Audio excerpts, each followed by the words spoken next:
આગામી 3 જુલાઈથી શરૂ થનારી પવિત્ર અમરનાથ યાત્રા માટે રાજકોટના ભક્તોમાં ભારે ઉત્સાહ જોવા મળી રહ્યો છે।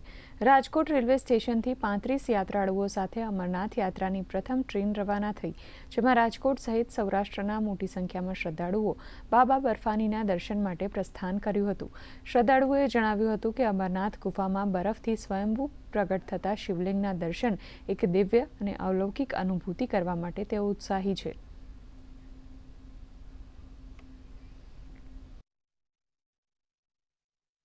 જો પહેલગામ થી જઈએ તો આપણે ટોટલ 3 દિવસની યાત્રા રહે છે અને બાલતાલ થી જઈએ તો આપણે સેમ ડે રિટર્ન પણ થઈ શકીએ છીએ। બહુ જ મજા આવે છે, બહુ જ। ત્યાં બધા આપણા જ માણસો છે એટલે બીક જેવું તો રહેતું જ નથી। જ્યારે જેટલા વર્ષ બાબા બોલાવે એટલા વર્ષ જવું છે।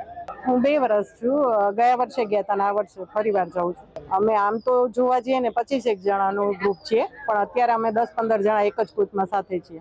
ના, જરાય તકલીફ નથી પડતી। અમારું બીજું વર્ષ છે પણ તકલીફ નથી પડી અમારે। અરે બહુ સારી સગવડ છે। ત્યાં મિલિટરી વાળાનું એટલું થોડા ડિસ્ટન્સ ઉપર ઊભા હોય છે। ઇવન આપણે જ્યાં જઈએ ત્યાં મિલિટરી વાળા સાથે જ હોય છે। ઇવન ચડતા હોય ત્યારે પણ સાથે જ હોય છે।